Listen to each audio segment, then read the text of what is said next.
Magandang araw mga bata para sa EPP4 Week 1 Agriculture. Ang ating aralin, ang halamang ornamental. Layunin, natatalakay ang pakinabang sa pagtatanim ng halamang ornamental para sa pamilya at sa pamilya. Bago tayo magsimula sa ating aralin, ating tignan ang inyong mga nalalaman tungkol sa mga iba't ibang halamang ornamental. Isulat ang nawawalang titik upang mabuo ang pangalan ng halamang ornamental na makikita sa bawat larawan.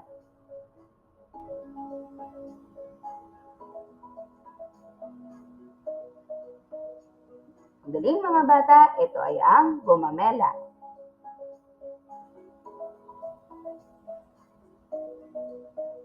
Ito naman ay ang rosas.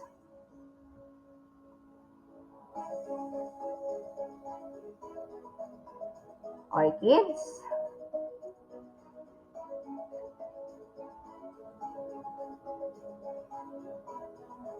San Francisco.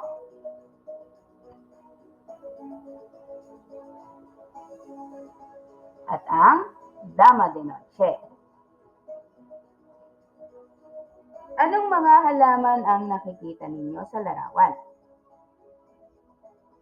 Ano nga ba ang halamang ornamental? Bakit tayo nagtatanim ng halamang ornamental? Ano ang naitutulong ng pagtatanim ng halamang ornamental sa pamilya at pamilyan? Yan ay ilan lamang sa ating sasagutin dito sa ating aralin tungkol sa iba't ibang kapakinabangan ng halamang ornamental. Ang halamang ornamental ay ang mga halaman na pinatutubo o ginagamit bilang pampaganda ng lugar. Dahil sa taglay na ganda ng mga bulaklak at dahon ng mga halamang ornamental, ito ay kalimitang itinatanim at pinalalago sa mga hardin o kaya naman sa mga tanawin o landscape upang magbigay ng dagdag ganda sa isang lugar o tanawin. Maraming kapakinabangang naidudulot sa mga mag-anak at pamayanan ang pagtatanim ng halamang ornamental. Isa na rito ang pagpapaganda ng mga bakuran dahil sa mga bulaklak nito at dahon ay nagtataglay ng magagandang kulay. Nililinis ng mga puno ang maruruming hangin na nagiging sanhi ng polusyon at ginagawa nitong sariwa ang hangin sa kapaligiran. Higit sa lahat, ito ay magiging isang gawaing pangkabuhayan. Nakakatustos ito sa mga pang-araw-araw na gastusin ng pamilya. Narito naman ang ilan sa mga pakinabang sa pagtatanim ng halamang ornamental. Nakatutulong ito para sa pagpigil ng pagguho ng lupa.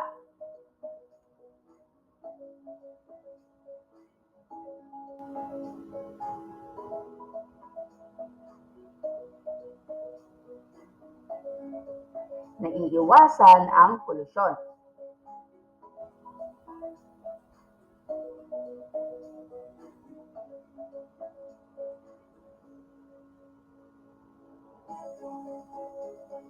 Nagbibigay ng lilim at sariwang hangin.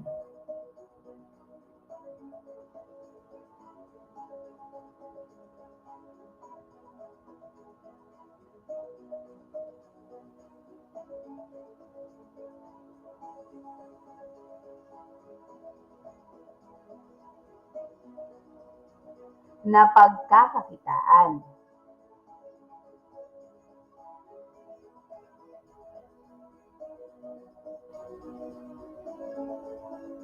At higit sa lahat, ito ay nagpapaganda ng ating kapaligiran.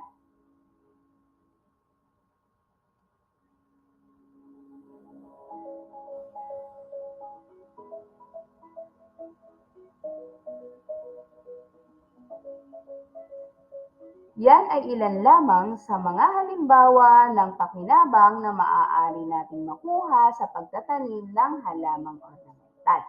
Ngayon naman, tignan natin mga bata ang inyong natutunan sa ating aralin.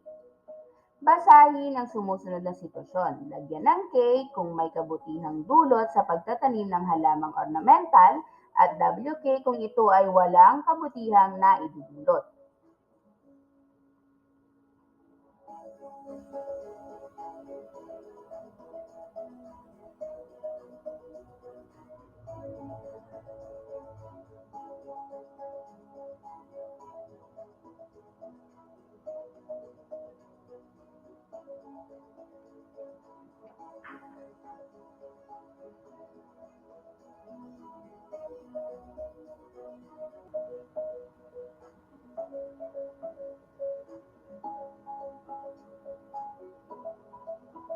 Atin nang iwawasto ang inyong mga naging kasagutan. K para sa unang bilang. Nahinto sa pag-aaral si Mario kaya naisipan niya magtanim ng halamang ornamental upang maging kapaki-pakinabang ang kanyang oras. Pangalawa, letter K ulit, nag-ani ng mga bulaklak si Pedro sa kanilang halamanan at ito ay pinagbili niya sa palengke. WK naman para sa pangatlo, nagtanim ng halaman sa paaralan ng mga mag-aaral ngunit ito ay hindi nila inalagaan. Pang-apat, K, nawala ng trabaho si Mang Erning kaya naisipan niyang gumawa ng garden sa kanilang bakuran. At ang panglima naman, WK, nagtungo sa kanilang halamanan sina Karen at Luna. Namita sila ng mga bulaklak at pinaglaruan nila ang ito. Magaling mga bata, inyong natutunan ang iba't ibang kapakinabangan na maaari nating makuha para sa pagtatanim ng halamang ornamental. Sa inyong gawain sa pagkatuto pangalawa, sagutan ang mga sumusunod na tanong sa inyong sagutang papel.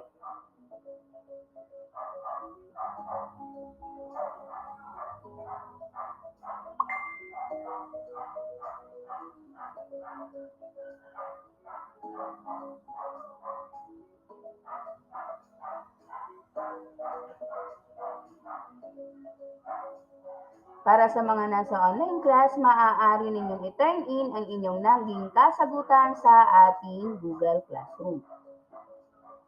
Hanggang sa muli mga bata, huwag kalimutang i-subscribe ang ating channel, i-like, comment at i-share. Maraming salamat, hanggang sa muli.